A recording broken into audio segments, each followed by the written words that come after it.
حكيمي كلنا المغاربه. ديما مغرب، ديما معاكم. الله عليك يا ابن المغرب، الله عليك يا فخر العرب، الله عليك يا أشرف حكيمي. سجل هدف بربع نهائي دوري الأبطال، رجع سجل هدف بالنصف النهائي ضد أرسنال، وهلأ سجل أول أهداف باريس بنهائي دوري الأبطال. إذا باريس بياخدوا البطولة فاللاعب الوحيد يلي رح نفرح له هو أشرف حكيمي ابن المغرب فخر العرب. بص يا عم حكيمي، ما تضغطنيش. مش عشان عملت 22 مساهمة طول الموسم و9 مساهمات في دوري الأبطال ومسجل في نهائي دوري الأبطال انا عندي اظهره لو فهمت ان ده دور الاجنحه يتشنجوا.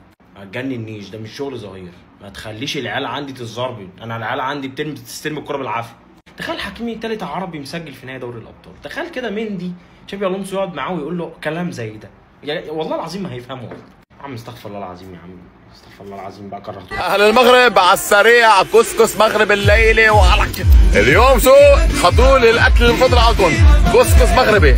اليوم عزيمه شو عربيه لافضل لاعب بتاريخ العرب في دوري الابطال.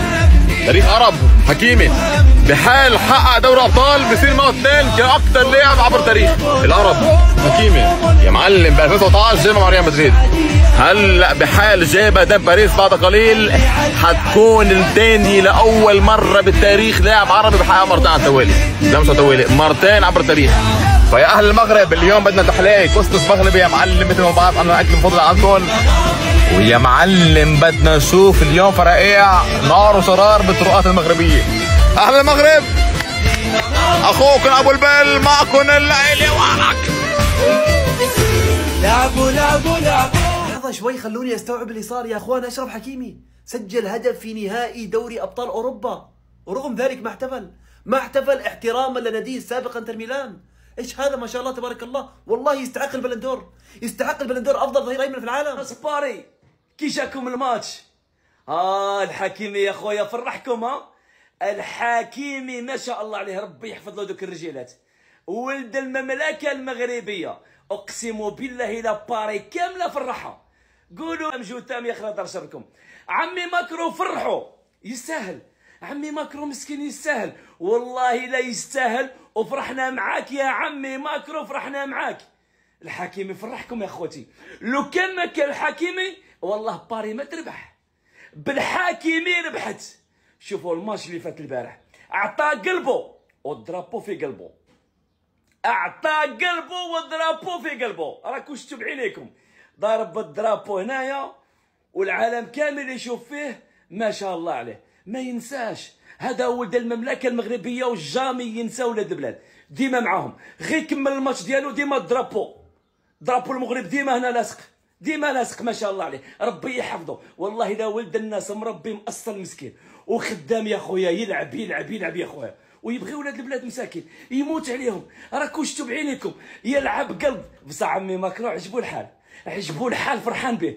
ولاد المملكه يا خويا جايبين العز، وين ما تروح جايبين العز، اقسم بالله. يا سعداتك يا اللي عندك مالك، سعداتك. ربي معك وربي يحبك.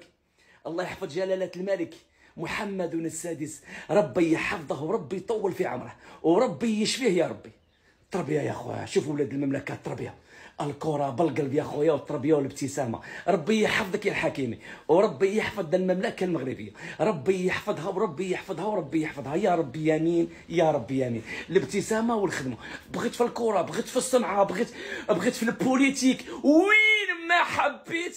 يا أخي أي لاعب بيتمنى يسجل هدف في نهائي دوري أبطال أوروبا لحتى يحتفل احتفال تاريخي إلا أشرف حكيمي صاحب الأخلاق ابن المغرب. حتحكيني عادي، أنا حأحكيك عن اللاعب إيسكو اللي لعب فترة زمنية في ريال مدريد أكثر من أشرف حكيمي في نادي إنتر ميلان. بسجل هدف في مرمى ريال مدريد في الليغا إيسكو، وبيحتفل أمام ناديه السابق. إلا أشرف حكيمي اللي عنده أخلاق. أشرف أشرف حكيمي هو أول لاعب عربي بيفوز بلقب دوري أبطال أوروبا مع ناديين مختلفين، نادي ريال مدريد ونادي باريس سان جيرمان. أشرف حكيمي هو أفضل ظهير في العالم. أشرف حكيمي هو أكثر مدافع ساهم بالأهداف في دوري أبطال أوروبا. أشرف حكيمي اللي سجل في ربع نهائي ونصف نهائي ونهائي دوري أبطال أوروبا. أشرف حكيمي للتاريخ. أشرف حكيمي ابن المغرب هو الأفضل ولا يقارن. حكيمي أحسن ظهير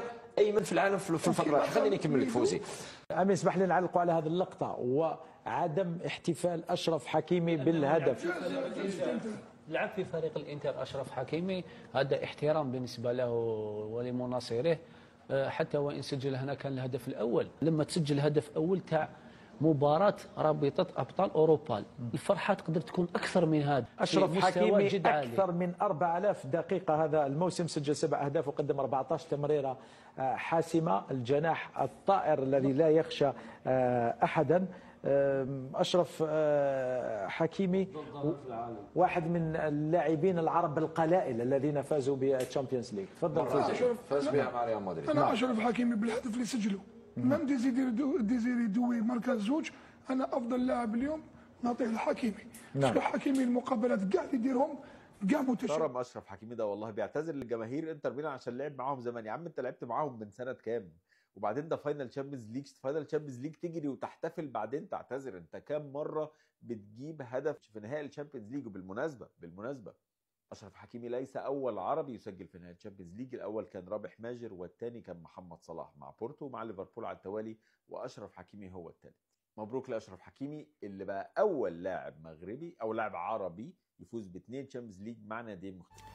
أشرف حكيمي يبقى أول لعيب عربي أفريقي يسجل في ربع النهائي ونصف النهائي ونهائي دوري أبطال أوروبا. أنت عمرك شفت جمهور فريق منافس يسقف للعيب يسجل في مرماه في مباراة نهائية؟ جمهور الإنتر سقف لأشرف حكيمي احتراما لأشرف إن هو ما احتفلش قدام فريقه المنافس. وطبيعي من اللعيب يسجل في نهائي دوري أبطال أوروبا، وكمان ده مدافع يجري ويتنطط ويحتفل، لكن أشرف حكيمي ما عملش كده. أنا بحب عقلية أشرف حكيمي لأنه عارف كويس هو إمكانياته عاملة إزاي. خرج من ريال مدريد وراح بروسيا دورتموند، ومن بعدها راح انتر ميلان ويحقق الدوري مع انتر ميلان بعد 11 سنة من الغياب، علشان هو عارف امكانيات نفسه كويس. ومن بعدها يروح باريس سان جيرمان، وبعد خروج الافنجرز امبابي وميسي ونيمار يكمل مع باريس سان جيرمان وياخد دلوقتي دوري ابطال اوروبا ويحقق الثلاثيه. اشرف حكيمي من الشخصيات اللي تخليك تحترمها غصب عنك، الاسد المغربي اللي انا بحبه على المستوى الشخصي.